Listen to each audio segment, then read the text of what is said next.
대인관계에 있어서 가장 중요한 것이 무엇이라고 생각을 하세요? 바로 그것은 말입니다. 이 말은요, 대인관계뿐만 아니라 우리의 삶 전반에 걸쳐서 아주 중요합니다. 우리의 인간의 삶은 말로써 의사소통이 되어지고 말로써 이루어지는 삶이다 라고 할 수 있습니다. 따라서 오늘은 이 말과 관련된 내용으로 강의를 진행하도록 하겠습니다. 자, 먼저 전도서 10장 12절에서 13절 말씀을 한번 보고 가겠습니다. 지혜자의 입의 말들은 은혜로우나 우매자의 입술들은 자기를 삼키나니 그의 입의 말들의 시작은 우매요 그의 입의 결말들은 힘이 미친 짓이니라, 이렇게 말씀하고 있습니다. 말이 그만큼 중요하다는 것을 말씀하고 있는데요, 왜 옛 속담에 말 한마디에 뭘 갚는다고요? 천냥빚을 갚는다. 즉 이 말은 말을 잘해야 된다, 그런 뜻이죠. 실제로 우리 주위에 보면은 우리 자신도 그런 경험을 했습니다마는 말 한마디로 천냥빚을 갚고 그리고 어떤 그 환난에서 벗어나는 삶을 사는 사람이 있는가 하면은, 또 반대로 말 한마디 잘못함으로 인하여 천냥빚을 떠안고 환난의 올무에 매이게 되는 삶을 사는 사람들이 있음을 보게 됩니다. 자, 천냥빚을 갚는 자의 말은 지금 이 전도서에서 지혜자의 말이다. 그리고 천냥빚을 치는 사람의 말은 우매자의 말이다, 그런 뜻이죠. 자, 문제는 이 지혜로운 말은 나를 살리지만 내 입에서 나오는 우매한 말은 나를 죽인다, 나를 삼킨다, 그렇게 말씀하고 있습니다. 특히 우리는 말로써 하나님의 생명의 복음, 즉 하나님의 사랑과 은혜를 전달해야 되는 사명이 있는 사람들입니다. 따라서 우리는 대화를 잘하는 법을 배워야 되고, 또 말을 잘하는 법을 배우고 훈련해야 됩니다. 첫째, 대부분의 사람들은 이제 자기의 옳고 그름의 기준을 가지고 그 옳고 그름을 따집니다. 또 자기 생각을 주장하는 말들을 하기를 좋아합니다. 그러나 지금 이 단계에서 우리는 나의 옳고 그름을 따지는 이 말, 내 주장, 이런 것들을 우리가 먼저 내려놓는 훈련을 해야 됩니다. 왜냐하면 대부분의 인간관계를 힘들고 어렵게 하는 그 갈등이나 다툼이 어디로부터 시작이 되냐면 이 옳고 그름을 따지거나 자기 주장을 내세우는 데서부터 시작이 되기 때문에 그렇습니다. 한번 가만히 생각해 보십시오. 여러분의 삶 속에서 또 어떤 그런 관계 속에서 갈등이나 다툼이나 어떤 그런 분열이 어디로부터 시작되는지를 한번 생각해 보시기 바랍니다. 틀림없어요.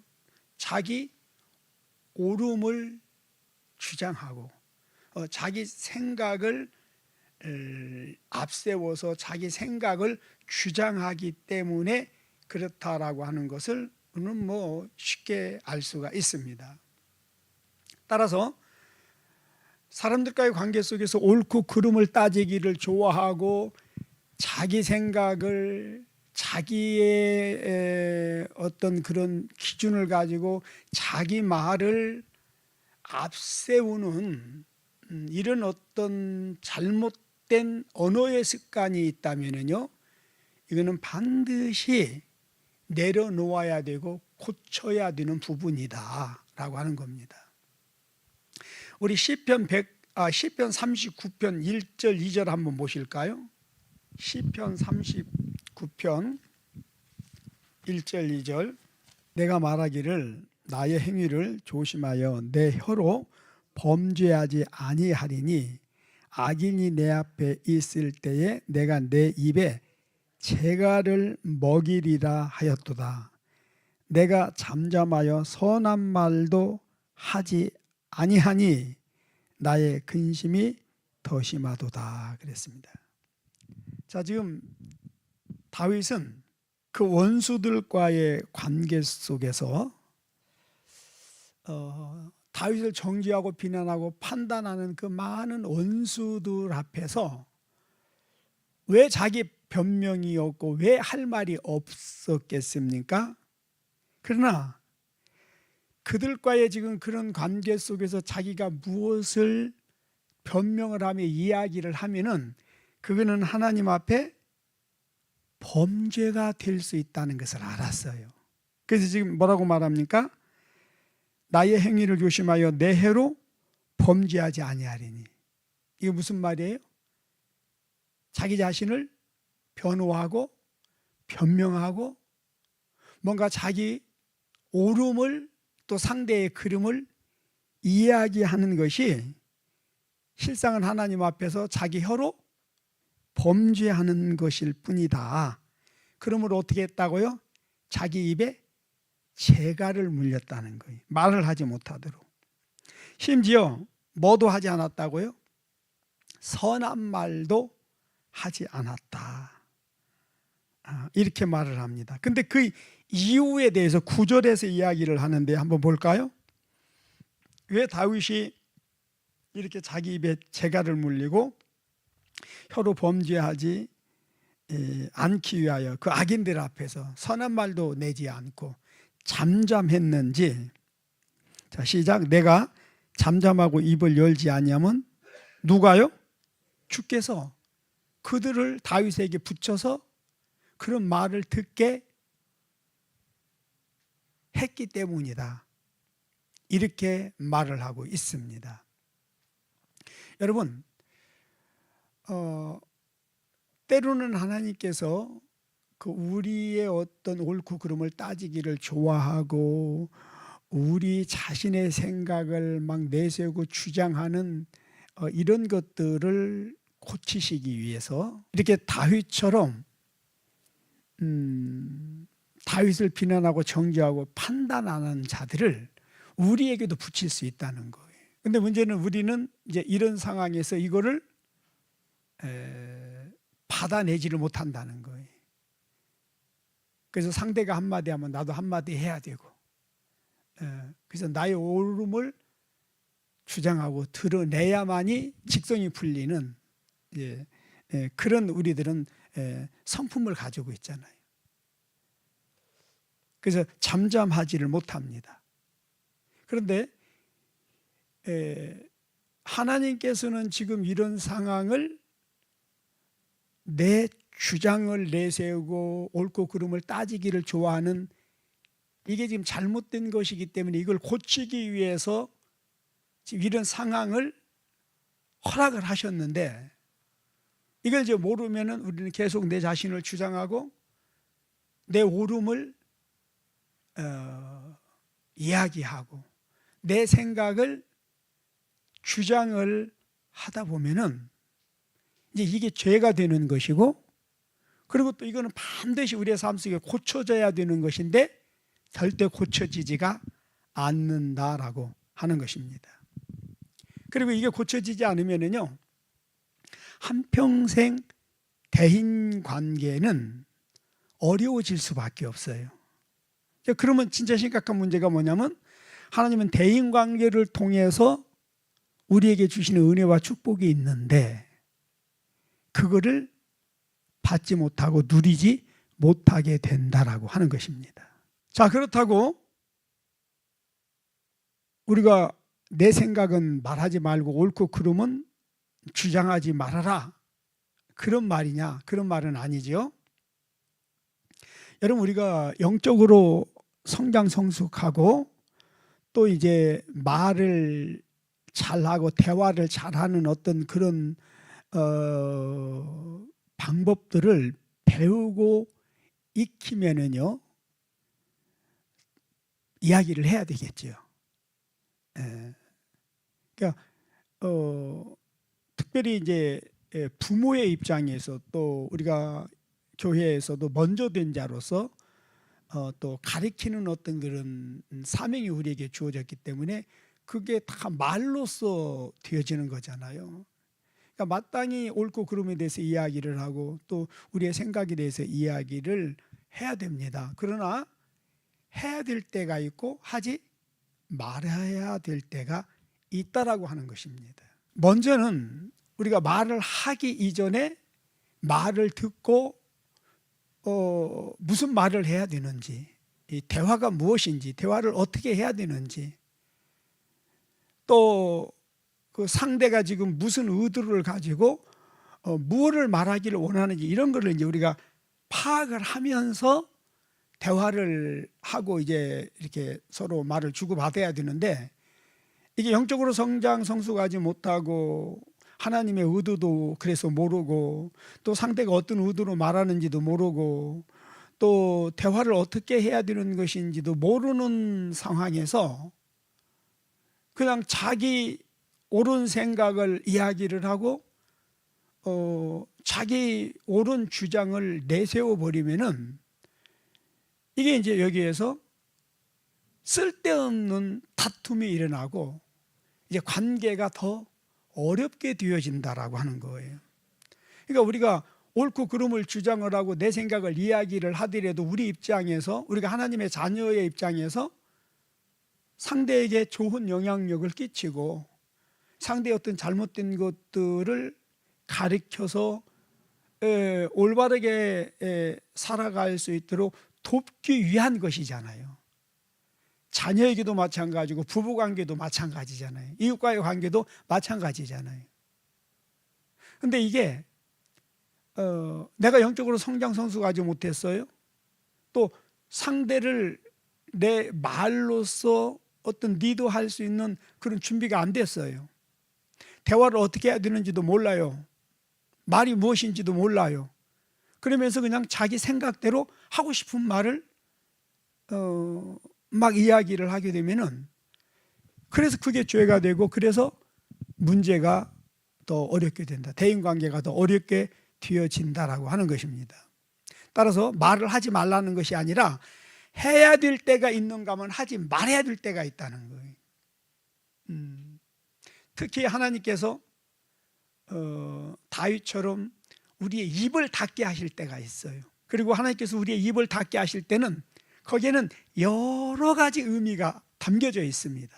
그래서 이제 우리가 이 영성적 대인관계에서 영성훈련을 통해서 이런 것을 구체적으로 배워야 된다라고 하는 건 먼저 말씀을 드리고요. 자, 그 다음에 두 번째,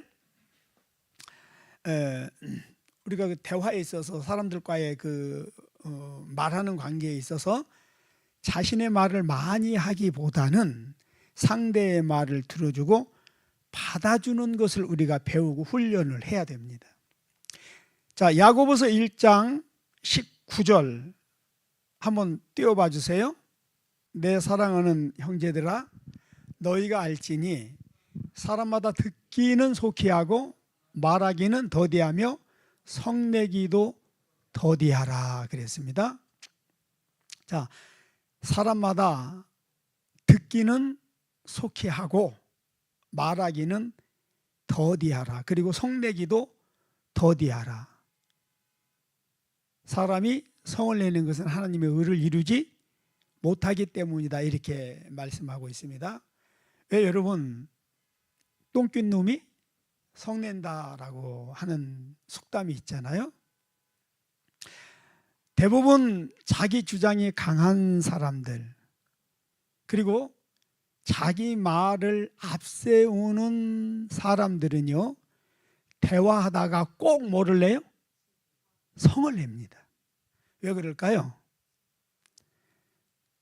사람들이 자기 말을 받아주지 않고 자기 생각을 받아주지 않기 때문에 그러는 거예요. 자, 그러다 보니까 성을 내면 어떻게 돼요? 관계가 좋아지겠어요? 나빠지겠어요? 그래서 관계가 점점 더 나빠지는 거예요. 그래서 듣기는 속히 하고 말하기는 더디하라. 그리고 관계 속에서 절대로 성을 내지 말자. 자, 세 번째, 우리가 사람들과의 관계 속에서, 대화 속에서 절대로 해서는 안 되는 말 중에 하나가 있는데요, 그것은 상대를 가리키려고 하는 말을 해서는 안 됩니다. 상대를 가리키고자 하는 이 말투는요, 우리의 대인관계를 최악으로 만들어버립니다. 분명 모든 대인관계를 가장 어렵게 하는 것이 이 말 중에, 대화 중에 상대를 가리키려고 하는, 그러면서 뭔가를 지적하는 그런 말일 것입니다. 여러분, 아무리 못나고 무식한 사람이라 하더라도요, 누군가가 자신을 가리키려고 하는 말투로 이야기를 할 때 알아듣습니다. 뭘 알아들어요? 아, 저것이 나를 지금 무시하고 있구나. 저것이 나를 지금 가리키려고 드는구나. 이거 안 되니까요. 여러분, 남을 가리키려고 하고 남을 무시하는 이런 말투가요, 천냥빚을 갚는 말이겠어요? 천냥빚을 지게 하는 말이겠어요? 예, 천냥빚을 지게 하는 말입니다. 그래서 절대로 누구하고 대화할 때에, 누구하고 어떤 부분에 대해서 말할 때에 상대를 가리키고자 하는 말 절대로 해서는 안 돼요. 근데 이제 이런 부분에 있어서 자신도 모르게 그냥 막 자동으로 남을 가리키는 쪽으로, 막 남을 잘못을 지적하고 책망하는 쪽에 이런 말들이 본인도 모르게 나오는 사람들이 있어요. 이게 습관되어진 거예요. 또 그런가 하면은 이제 이게 어떤 그런 그 내면의 잠재의식 속에 잠재되어져 있는 것으로부터 이제 나오는 것일 수가 있는데요. 자, 이 부분은 따로 또 말씀을 좀 드릴게요. 그리고 네 번째, 될 수 있는 한 말을 적게 해라. 이 훈련받는 단계뿐만 아니라 우리가 성장했다 할지라도 말을 많이 하는 것은 별로 좋지가 않습니다. 물론 꼭 할 말은 해야 되겠지만 아무리 옳은 말이라 하더라도 말을 많이 하다 보면 어때요? 허물을 면기 어렵다라고 말합니다. 자, 잠언 10장 19절 띄워보실래요? 말이 많으면 허물을 면하기 어려우나 그 입술을 제하는 자는 지혜가 있느니라. 여러분, 어리석고 미련한 자라 하더라도요, 말이 적으면은 지혜로운 자처럼 보인다. 그러나 지혜로운 자라 하더라도 말을 많이 하다 보면 실수하게 돼 있고요, 허물이 드러나게 돼 있다. 그러므로 말을 들 수 있으면 적게 하라. 즉 들어줘라.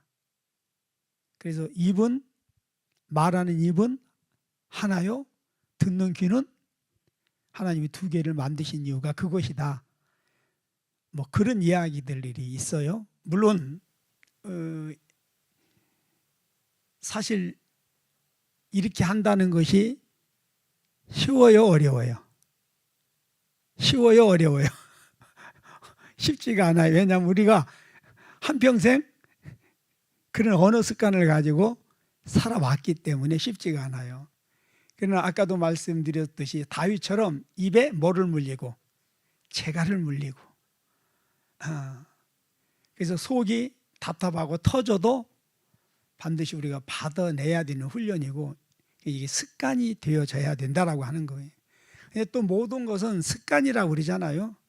그래서 3개월, 6개월만 지나면은 좋은 것도 나쁜 것으로, 나쁜 것도 좋은 것으로 습관이 되어져서 바뀔 수 있다고 그래요.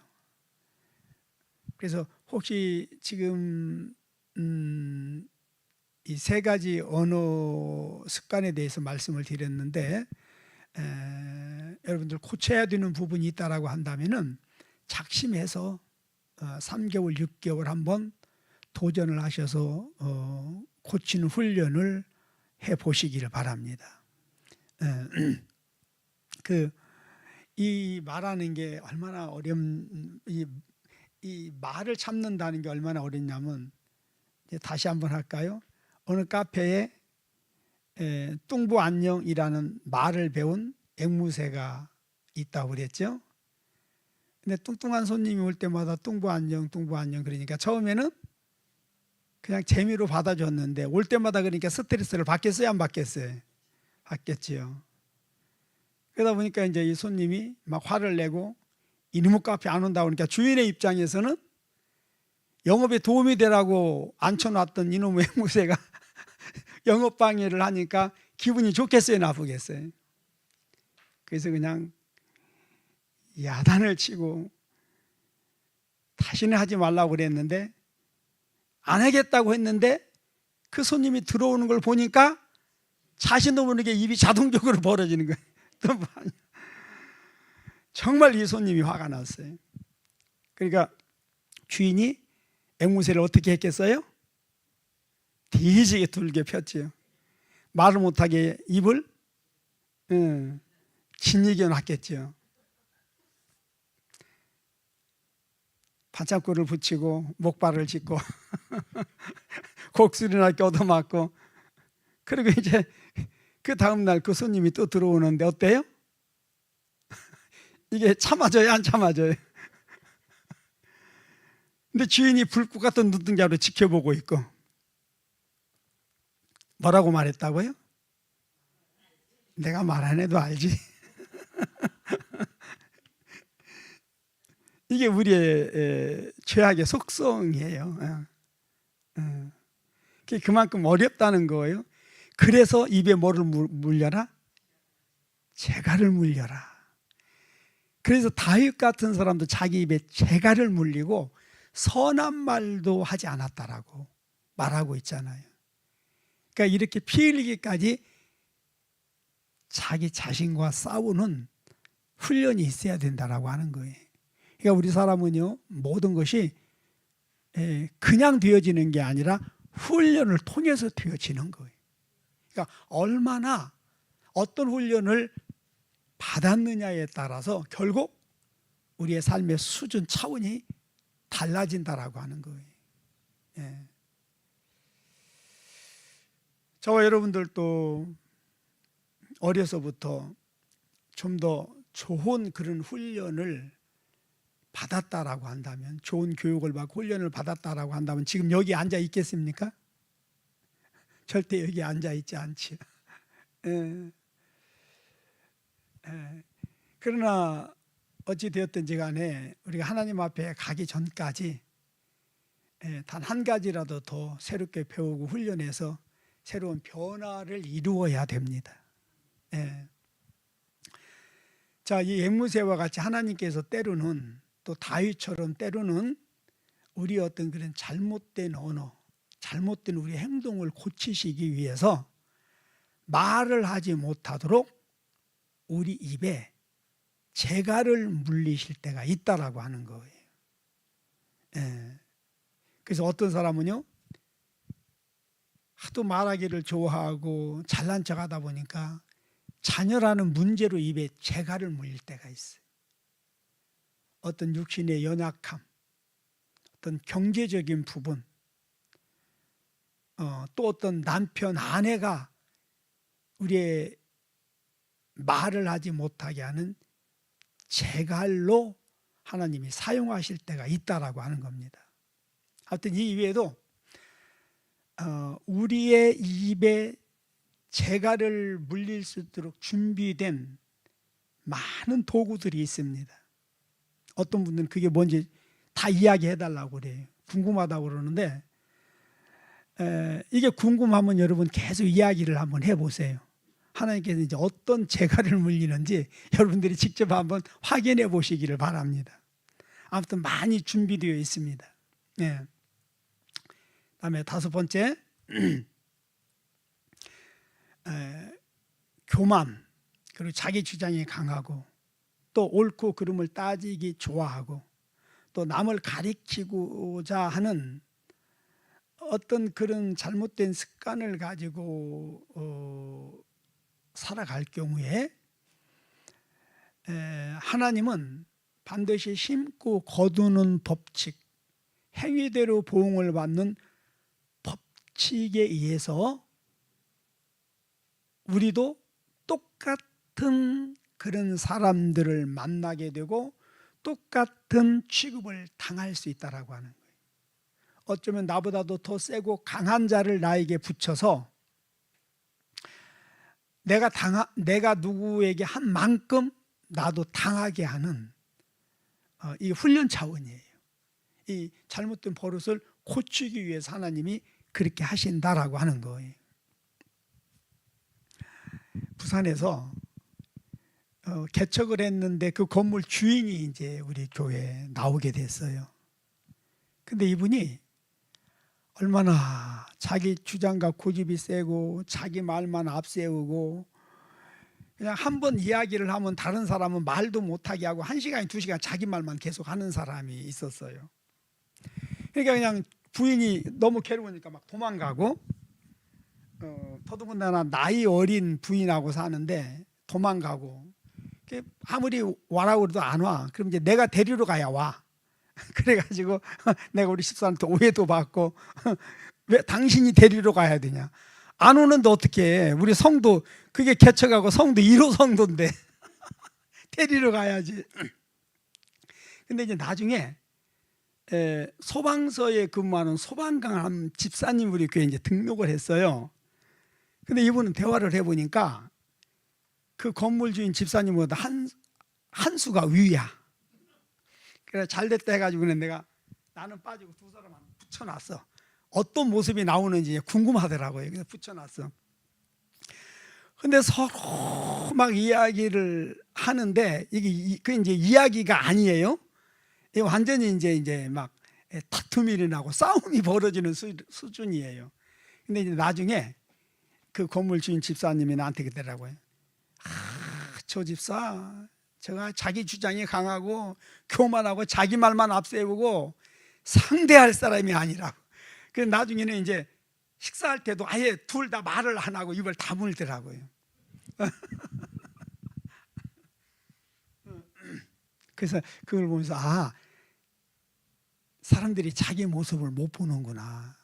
그리고 이렇게 교만하고 자기 주장이 강하고 자기 말이 강한 사람도 자기하고 똑같은 사람을 만나면은 저렇게 싫어하는구나. 그때 처음 알았어요. 반드시 신고 거두는 법칙에 의해서 우리도 똑같은 사람들, 나보다 더 센 사람들을 만나서 똑같이 당할 수 있다. 기억하시기를 바랍니다. 근데 이제 문제는 그것이 많은 경우에 자녀인 경우들이 있어요. 여러분 자녀하고 싸우면 이겨요? 못 이겨요? 예? 여러분 자녀들 이겨먹어요? 못 이겨먹어요? 새끼들은 못 이겨먹어. 그래서 신고 거두는 법칙에 의해서 우리가 당하는 부분이 참 많습니다. 근데 왜 그렇게 하세요? 깨달으라고. 잘못된 것을 고치라고. 근데 우리가 이걸 모르고 이걸 고치지 못하고 계속 똑같은 모습으로 살아가다 보니까 살아갈수록 점점 더 어렵게 되는 거예요. 점점 삶이 더 고단하고 힘들게 되어지는 것을 보게 됩니다. 아무튼 여러분의 행복한 삶을 위해서 참고하시기 바랍니다. 그다음에 여섯 번째, 자기 자기 생각보다는 그 상대방의 입장, 상대방의 생각을 이해하고 배려해 주는 그런 자세, 그런 말을 우리가 할 수 있어야 됩니다. 모든 인간은 이제 자기 생각을 말하고 또 자기 입장에서 말하고 행동하며 살아왔고 살아가고 있습니다. 그러나 이제 우리가 예수를 믿고 그리스도인이 되었다면은 예수님을 본받아야 되는데 그것이 뭐냐면은 예수님은 자기 생각, 자기 뜻, 자기 입장을 내세우고 말씀하신 것이 아니라 모든 걸 우리에게 맞춰주셨어요. 그래서 심지어 우리의 죄와 허물을 지고 대신 죽으시기까지 하셨어요. 그렇게 우리를 이해하고 받아주심으로 우리가 죄사함을 받고 구원을 받았잖아요. 예. 그러니까 우리 그리스도인의 삶이라고 하는 것은 예전과는 달라져야 되는 이유가 이제 우리가 우리의 말과 행동, 삶을 통해서 하나님의 사랑과 은혜, 하나님의 복음을 전해야 되잖아요. 그러니까 오늘날 복음이 잘 전해지지 않고 이렇게 사람들이 기독교 신앙을 비난하고 무시하는 이유가 뭐예요? 우리가 세상 사람들처럼 똑같이 자기 기준을 가지고 자기 입장에서 자기 하고 싶은 말만 하기 때문에 그렇다고 할 수 있습니다. 그래서 우리는 이제는 예수님을 본받아서 내 생각보다는 상대의 생각을, 내 입장보다는 상대의 입장을 먼저 좀 이해하고 배려해 주는 그런 모습들이 있어야 되고 그런 우리가 언어 습관을 길러야 된다라고 하는 겁니다. 기독교의 근본 정신은 뭐예요? 하나님의 사랑이잖아요. 그리고 이 하나님의 사랑은 반드시 희생이 따른다. 즉 상대를 이해하고 배려하고 받아주는 그런 것으로 나타나야 된다라고 하는 것입니다. 상대방에 대한 이해와 배려가 없이 여러분 절대 좋은 인간관계는 맺어질 수 없습니다. 그리고 좋은 인간관계 없이 복음이 전해질 수도 없고 또 좋은 인간관계 없이 하나님께서 우리에게 주시고자 하는 은혜와 복을 받을 수가 없다라고 하는 겁니다.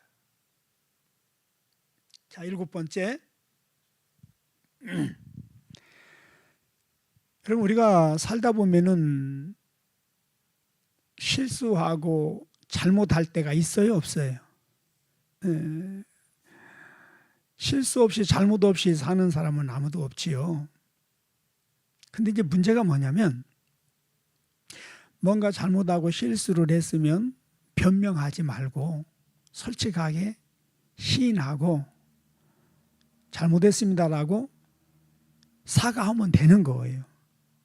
그런데 사람들은 자기 실수나 잘못에 대해서 인정하고 사과하기보다는 자꾸 변명해요. 그리고 남 탓을 해요. 책임을 자꾸 떠넘겨요. 자, 이런 우리의 삶의 잘못된 태도가 모든 관계를 더 어렵게 하는 거예요. 또 이게요, 사람과의 관계만 어렵게 하는 것이 아니라 곧바로 또 하나님과의 관계를 단절시키는 요소가 된다라고 하는 것을 알아야 됩니다. 자, 왜 우리가 잘못과 실수에 대해서 변명하지 말고 바로 인정하고 사과해야 될까요? 예? 누구를 위해서 그렇게 해야 될까요? 자기 자신을 위해서 그렇게 해야 됩니다. 자, 따라서 우리는 어떤 잘못과 드러난 실수에 대해서 무조건 인정하고 사과하는, 여러분 이게 습관이 되어져야 됩니다. 그래서 죄송합니다, 잘못했습니다, 미안합니다, 잘하겠습니다. 그러면 어때요? 그냥 끝나는 거예요. 근데 이제 이것을 하지 못하다 보니까 점점 문제가 더 힘들고 복잡하게 꼬이게 되고, 그러면은요, 이때 최고의 희생자는 누구예요? 자기 자신이에요. 네. 여덟 번째, 좋은 인간관계, 대인관계를 위해서 습관이 되어져야 하는 말이 있습니다. 뭘까요? 아는 대로 한번 말씀해 보실래요? 예, 감사합니다. 또요? 고맙습니다. 또 잘못했습니다. 또 미안합니다. 또 더 잘하겠습니다. 여러분 이게요, 정말 내 삶을 아름답게 하고 인간관계를 좋게 하는 언어들이에요. 반드시 우리 이 언어 습관을 길러야 돼요. 근데 어떤 사람은 아예 아무 말도 안 해. 입을 꼭 담고 아무 말도 안 해. 어떻게 생각하세요? 박예숙 집사님은 대체적으로 잘못했을 때 시인하는 편인가요? 예? 시인하는 편이에요? 김소묵 권사는요? 시인하는 편이에요? 윤메이 권사님은 어떠셔요? 노력해요?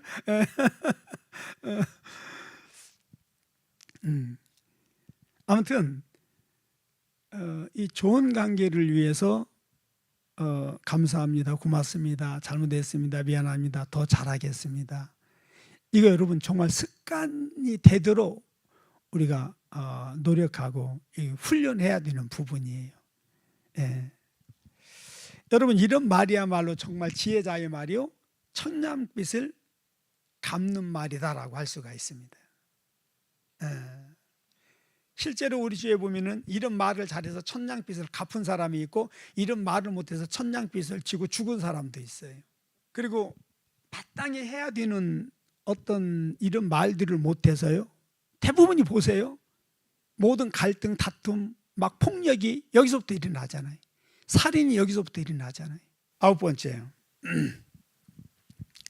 생각과 마음을 넓히는 훈련을 해야 돼요. 왜 갑자기 언어를 이야기하다 생각과 마음을 넓히는 훈련을 해야 된다고 말하냐면은, 여러분 우리의 말은 결국 어디에서 나와요? 생각과 마음에서 나오는 거예요. 예. 누가복음 6장 45절 봅니다. 선한 사람은 마음에 쌓은 선에서 선을 내고, 악한 자는 그 쌓은 악에서 악을 내나니 이는 마음에 가득한 것을 입으로 말함이니라. 그러니까 선한 마음을 가진 사람은 선한 말을 내고, 악한 마음을 가진 사람은 악한 말을 낸다. 선한 생각을 가진 사람은 선한 말을 내고, 악한 생각을 가진 사람은 악한 말을 낸다라고 하는 겁니다. 결국 우리의 말과 행동은 우리의 생각과 마음에서 나오기 때문에 생각과 마음을 바꾸는 훈련을 해야 된다는 거예요. 자, 생각과 마음을 바꾸는 훈련, 이게 뭔가요? 첫째는 종재기와 같은 좁은 생각과 마음을 좀 대접처럼 좀 넓혀야 된다. 그 다음에 또 생각과 마음을 바꾸는 훈련, 뭐가 있을까요? 또 이 부분은 이제 다음 단계에서 이야기할 수 있는 부분이 좀 있을 것 같아요. 아무튼 우리의 성공과 실패, 행복과 불행은 우리 생각과 마음에서 나오는 언어에 의하여 좌우된다. 예. 이거는 여러분 부부간에도, 자녀들과의 관계도, 우리 교회에서 우리 지체들과의 관계도, 모든 관계에 다 해당이 된다. 예. 자, 그다음에 10번째. 그러면 이 생각과 마음을 어떻게 넓힐 수 있는가? 여러분, 우리의 생각과 마음을 우리가 넓힐 수 있을까요? 좁힐 수는 있어도 넓히지는 못해요. 그럼 어떻게 이걸 넓히죠? 성령께서 넓히시는 훈련을 시키세요. 그때 성령께서 시키시는 훈련을 받아들이고 우리는 그냥 순종하고 나가면 돼요. 자, 그게 뭘까요?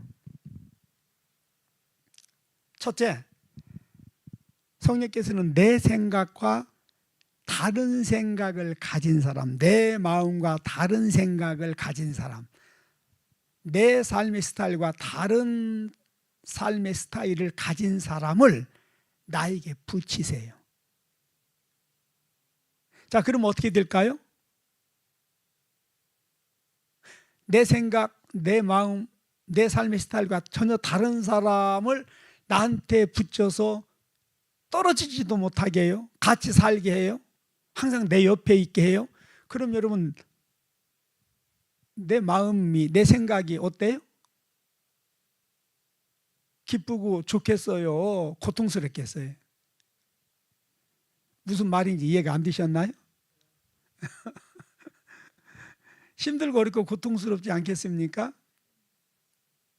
근데 그것이요, 내 마음에 큰 상처를 주고 그러면서 내 마음이, 내 생각이 조금씩이라도 깨어지면서 넓혀지는 과정이다.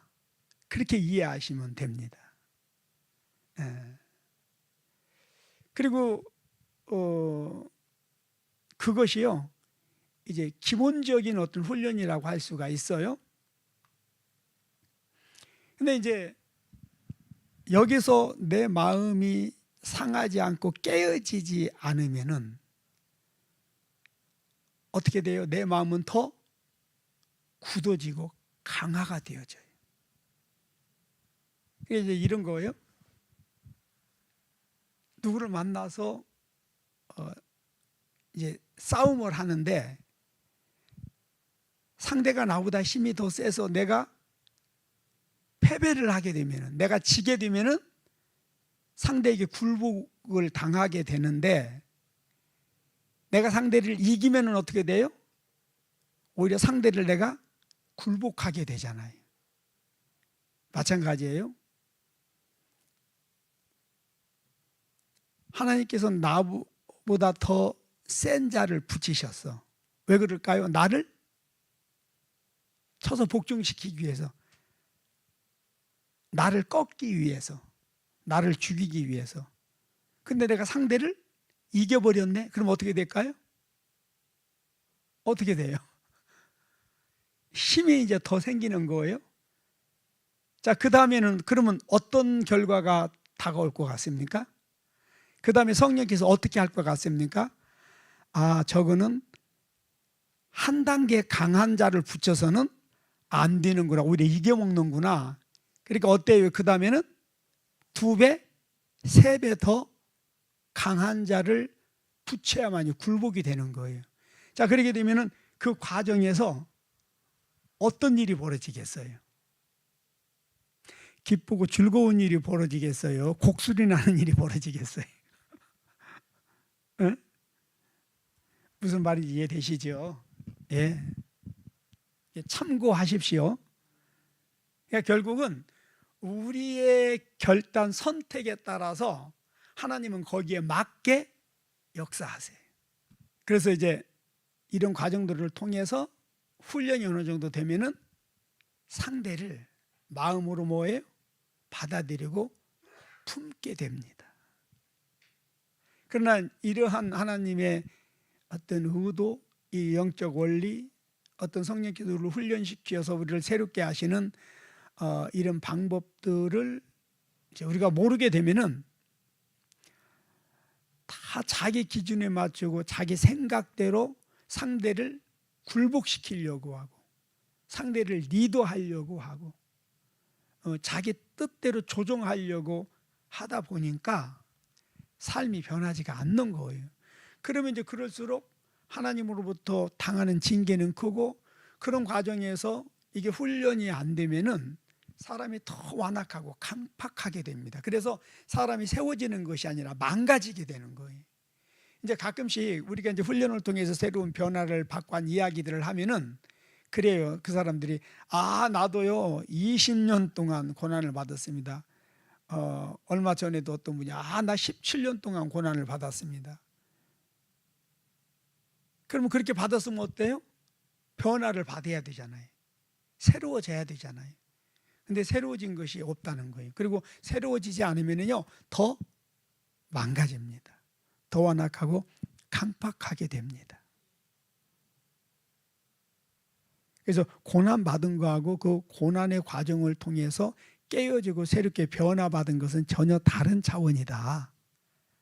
그리고 하나님께서 우리에게 어떤 그 고난을 주시고 우리를 깨뜨리는 것은 우리를 새롭게 하기 위한 것이다. 생각과 마음을 더 키우고, 그래서 그리스도 예수의 형상을 닮게 하기 위한 것이다라고 하는 거예요.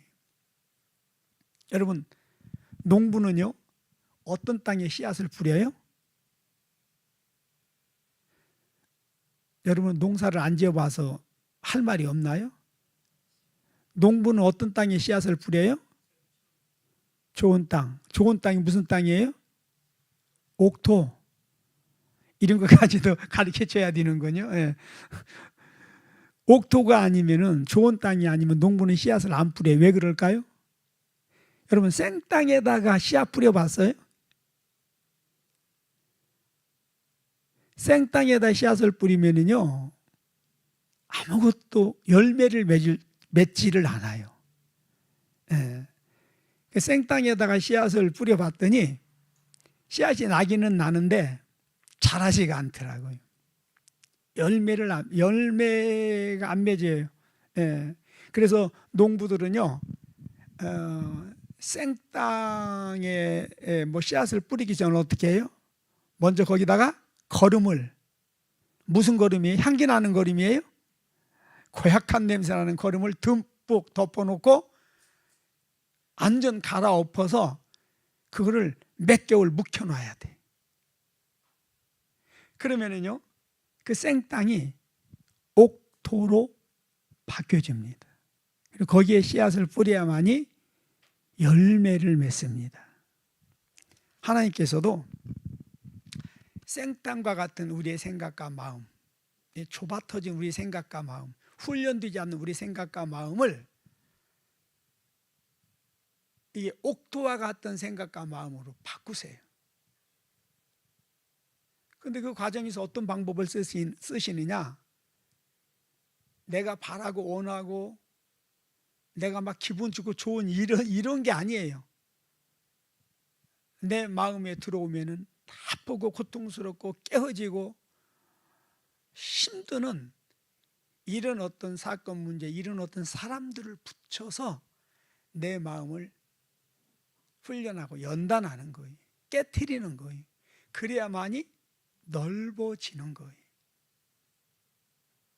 지금 여러분 하나님께서 우리를 이런 과정을 통해서 여기까지 인도하셨어요.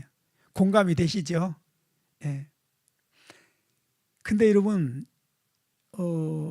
이것이 이해가 되고 그래서 이렇게 변화된 것이 참 은혜고 축복이에요.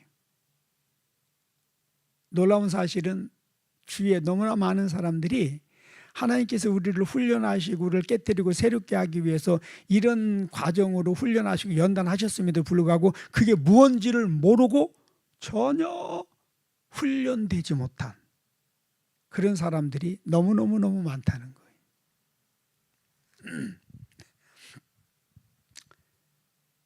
11번째, 지금 언어의 훈련을 말하고 있는데 여러분 이 말과 관련한 책들이 많이 있어요. 그리고 또 대인관계와 관련된 책들이 있는데요, 반드시 여러분들 이런 책들을 몇 권씩 사서 읽으셔야 돼요. 특히 잠언서에 보면은 하나님과 우리 관계, 사람들과의 관계에 대한 많은 지침을 말씀하고 있습니다. 그래서 잠언을 많이 읽으시면 지혜도 얻게 되고 대인관계를 어떻게 맺어가야 되는지 배우는 것들이 많이 있을 겁니다. 그 다음에 12번째, 상대를 축복하고 칭찬하는 말을 하는 것을 우리는 배우고 훈련해야 됩니다. 왜 이것을 배우고 훈련해야 되냐면요, 우리는 어렸을 때부터 부모나 사람들로부터 이렇게 칭찬과 축복을 받는 말을 별로 듣지 못하고 자랐어요. 오히려 막 책망을 듣고 비난의 말을 많이 들으면서 성장했잖아요. 그러다 보니까 이제 우리도 남을 칭찬하고 축복하는 말을 할 줄을 모르는 거예요. 안 하고 싶어서 안 하는 것이 아니라 그냥 몰라서 못 하는 거예요. 자, 그러다 보니까 대인관계가 어려워지는 거죠. 그래서 칭찬하고 축복하기보다는 비난하고 책망하는 말을 더 잘하는 것이 우리들의 모습이지요. 근데 이제 문제는 이런 잘못된 우리의 어느 습관이 대인관계를 어렵게 하고, 그래서 우리 삶을 어렵게 한다는 겁니다. 남을 축복하고 칭찬하는 것이야말로 좋은 대인관계를 위한 최고의 방법이다, 그렇게 말씀드릴 수 있습니다. 미국 케네디 공대 졸업생들을 상대로요, 성공적인 삶을 살아가고 있는 사람들을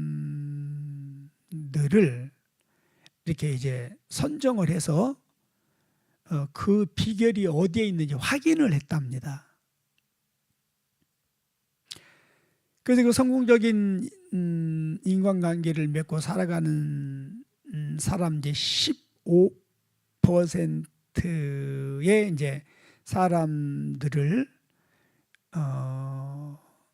찾아서 선정을 해서 조사한 결과를 발표를 했는데요, 세 가지를 잘했다고 합니다. 첫째가 전화나 또는 직접 만났을 때 칭찬과 용기의 말을 많이 한 사람. 두 번째, 편지로 사랑과 감사의 말을 많이 전달한 사람.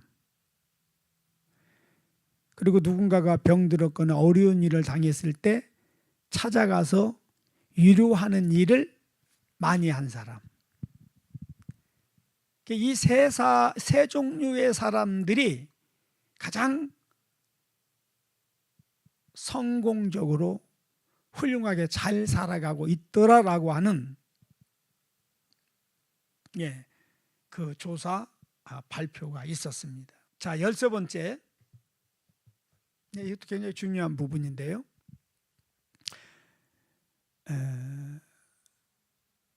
대인관계를 어렵게 하는 원인이 무엇인지를 우리는 반드시 이 영성훈련 과정과 상담을 통해서 찾아내야 됩니다.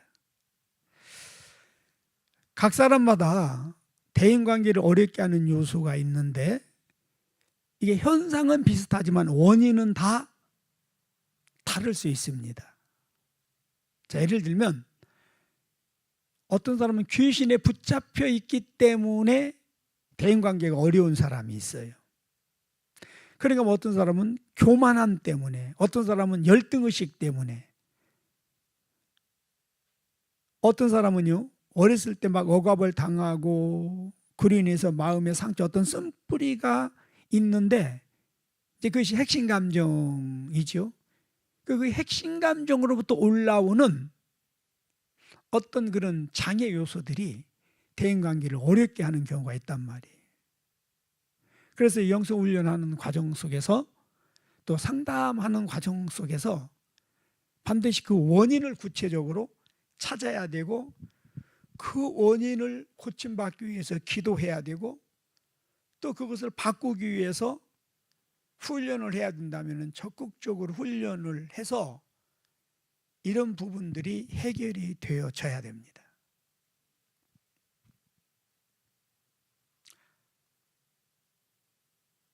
자, 그 다음에 14번째, 아무리 옳고 좋은 말이라 하더라도요, 장소와 때와 사람에 따라서 가려서 해야 된다고 하는 것을 꼭 여러분 기억하시기를 바랍니다. 잠언 27장 14절 보십시다. 이른 아침에 큰 소리로 자기 이웃을 축복하면 도리어 저주같이 여기게 될 것이다. 여러분 보세요. 남을 칭찬하고 축복하는 것은 좋은 거예요, 나쁜 거예요? 그런데 아침 새벽이나 밤늦게 가가지고 큰 소리로 축복하고 칭찬하면은 어때요? 그 축복으로 들리겠어요? 칭찬으로 들리겠어요? 무슨 말인지 이해되시죠? 예. 자, 그 다음에 잠언 9장 7절 9절, 잠언 9장 7절 9절 있습니다. 거만한 자를 징계하는 자는 도리어 능욕을 받고 악인을 책망하는 자는 도리어 흠이 잡히느니라. 거만한 자를 책망하지 말라. 그가 너를 미워할까 두려우니라. 지혜 있는 자를 책망하라. 그가 너를 사랑하리라. 지혜 있는 자에게 교훈을 더하라. 그가 더욱 지혜로울 것이요 의로운 사람을 가리키라. 그의 학식이 더하리라 그랬어요. 여러분, 거만하고 미련하고 어리석은 사람, 말해도 알아듣지도 못하고 깨닫지도 못하는 사람한테 아무리 옳고 그른 것을 이야기하고 아무리 좋은 것을 이야기해도 소용이 있어요, 없어요? 없어요. 오히려 여러분들이 해를 당한대요. 그래서 우리는 내가 나름대로 옳은 이야기하고 지혜로운 말을 하면은 상대가 받아들일 것 같고 상대가 고쳐질 것 같은 그런 생각에서 말할 수 있지만 전혀 아니라는 거예요. 자, 그러면 이제 여기서 우리는 이제 자주 만나는 사람도 있을 것이고 처음 만나는 사람도 있단 말이에요. 그런데 처음 만났던 자주 만났던 이 어떤 그 만남을 통해서 진행되는 대화 여부에 따라서 그게 우리에게 큰 유익이 될 수도 있고 손해가 될 수도 있고 우리에게 복이 될 수도 있고 화가 될 수가 있단 말이에요. 그러면 상대가 지혜로운지 아닌지 어리석은지 아닌지 상대가 받아들일 수 있는 마음 옥토가 있는지 아니면 받아들이지 못하는 생탕인지 어떻게 알 수가 있을까요? 예? 여러분, 우리 몰라요. 근데 이걸 누가 알고 계세요? 성령께서 알고 계세요. 그래서 대화할 때 어떻게 해야 된다고요? 항상 성령님을 의지하면서 성령께서 내 생각과 입술을 주관하셔서 이 상대와 대화에서 합당한 것을 말할 수 있게 해주세요. 그래서 성령의 지도와 인도를 받는 것이 너무 중요하다는 거예요. 근데 우리는 그냥 우리 기준을 가지고 우리 생각대로 말을 하다 보니까 문제가 되는 것들이 아주 많다는 것이지요. 자, 한 가지 더. 여러분, 좋은 말은 좋은 대인관계를 맺고요. 나쁜 말은 나쁜 대인관계를 맺습니다. 자, 그러면 어떤 말이 좋은 말이고 어떤 말이 나쁜 말인가? 자, 지금 우리가 15가지를 말하는 중에 좋은 말 어떤 거라고 생각하세요? 2번, 6번, 7번, 8번, 12번. 네. 나쁜 말 1번, 3번. 변명하고 거짓말하고 남에게 책임 떠넘기고 특별히 남을 가리키려고 하는 말. 자기 주장과 고집을 앞세우는 말, 이런 것들은 나쁜 대인관계를 맺는 나쁜 말이지요. 결론적으로 우리의 삶은 관계를 통해서 사라지고 관계는 결국 말로써 이루어집니다. 따라서 우리의 말이 잘못되면 우리의 관계가 잘못되고, 관계가 잘못되면 우리의 삶이 더 어렵게 꼬이고 불행하게 된다라고 하는 거예요. 그러므로 반드시 모든 사람들과의 좋은 관계를 맺어야 하며, 설령 좋은 관계를 맺지 못한다 하더라도 원수의 관계를 맺어서는 절대 안 된다. 원수는 맺지 말아라 라고 하는 거 꼭 기억하시기를 바랍니다. 일단 강의 마치고 오후에는 서로 이제 그동안 받은 은혜 나누면서 또 토론하는 그런 시간으로 1시간 진행하도록 하겠습니다. 예수님, 오늘 영성적 대인관계, 특별히 언어 부분에서 우리가 어떻게 해야 되는지, 어떤 말을 해야 되는지, 또 어떤 훈련을 받아야 되는지 나누었습니다. 성령님, 사랑하는 자들 붙드시고 주께서 훈련하시고 새롭게 변화시켜 주시고, 그래서 좋은 말 통해서 좋은 관계를 맺고, 그래서 복음이 증거되고, 그래서 서로 하나님의 은혜를 나누는 은혜와 축복이 있게 하옵소서. 감사하며 예수님의 이름으로 축복하고 기도합니다. 아멘.